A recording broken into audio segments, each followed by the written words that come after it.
రాష్ట్రంలో మనం ఒకసారి చూస్తే వైనాట్ 175 అన్న వ్యక్తులు, కుప్పం కూడా మా లెక్కలో ఉందని చెప్పుకున్న వ్యక్తులు ఇప్పుడు రాబోయే రోజుల్లో వైనాట్ పులివెందులనే పరిస్థితికి వచ్చాం. ఓసారి బిజీగా ఉన్నప్పుడు ఒకసారి కూర్చుంటే ఇప్పుడు మాట్లాడుకుంటే ఈ ఎనర్జీ ఇంకొక 6 నెలలు సంవత్సరం మీలో ఫుల్ జోష్ వస్తుంది. అది నేను మాట్లాడలేదు, 9 నెలలు అయింది. మా ఎమ్మెల్యే ఈ మాత్రం మీటింగ్ పెట్టుండడు అనుకుంటున్నా, పెట్టాడో లేదో నాకు తెలియదు. మా ఎంపీ రావాలంటే మా ఎమ్మెల్యే ఇద్దరు కలవాలి. మళ్ళీ జిల్లా పార్టీ అధ్యక్షుడు ఎప్పుడు వచ్చాడో నాకు తెలియదు ఇక్కడికి.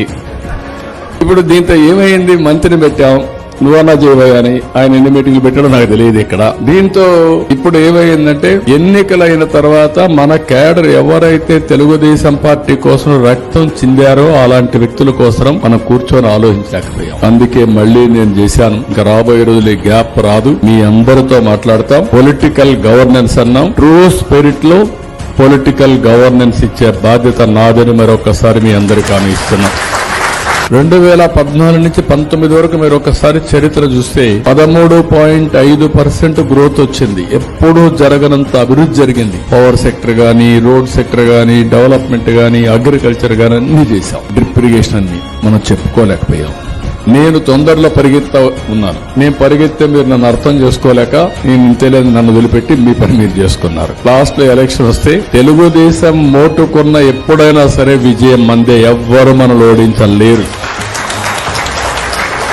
ఎప్పుడైనా మనం ఓడిపోతున్నామంటే ఆ రోజు మీలో అసంతృప్తి ఉండి ఇంట్లో పడుకుంటే బయట పోలేరు. మళ్ళీ పోరు కూడా మీరు. ప్రాణం పోయినా మీలో అణువు పసుపు రక్తం తప్ప వేరే రక్తం లేదు మీలో.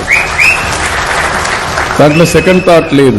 ఇక్కడ నేను మిమ్మల్ని కోరేది ఏంటంటే ఈ రోజు మనందరం కూడా గుర్తుపెట్టుకోవాల్సింది, ప్రతిపక్షంలో ఉన్నప్పుడు నేను పదే మీకు చెప్పాను, ఒక మాట చెప్పాను, మీకు అందరికి చెవుల్లో ఉంటుంది, రింగ్ అవుతా ఉంటుంది నేను చెప్పిన మాటలన్నీ. ముందు మారిగా నేనుండను, ఈసారి మీ రుణం తీర్చుకుంటానని చాలా స్పష్టంగా చెప్పాను.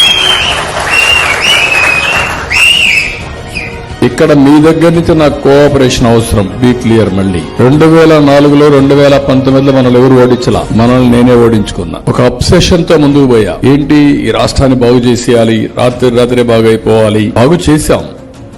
చరిత్ర మీరు చూస్తే 95 నుంచి 94 నుంచి తెలుగుదేశం పార్టీ 2004 వరకు మనం తీసుకున్న నిర్ణయాలు, అప్పుడే ఆర్థిక సంస్కరణలు వచ్చాయి, అప్పుడే ఐటీ విప్లవం వచ్చింది, అప్పుడే లేటెస్ట్ టెక్నాలజీస్ వచ్చాయి. అందులో భాగమే థామస్ కూడా, నేను బయోటెక్నాలజీ మాట్లాడితే ఆయన బయోటెక్నాలజీ తిరుపతిలో కోర్సులు పెడితే అక్కడ పోయి చదువుకొని ఎంబ్రియో టెక్నాలజీలో స్పెషలైజ్ చేసే పరిస్థితికి వచ్చాడు. అట్లా చాలా మంది బాగుపడ్డారు.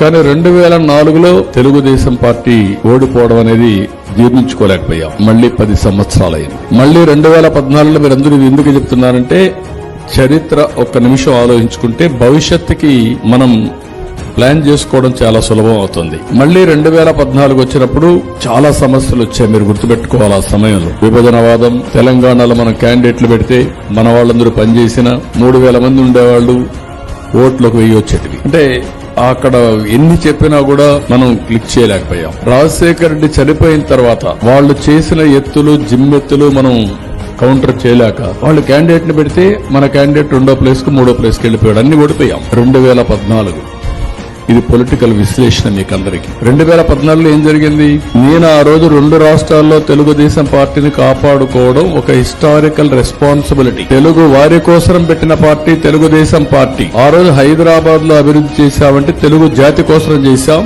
ఈరోజు తెలంగాణకు పోయింది. కానీ హైయెస్ట్ పర్ క్యాపిటల్ ఇన్కమ్ దేశంలో తెలంగాణకు వస్తా ఉందంటే మనం వేసిన ఫౌండేషన్ ఇది.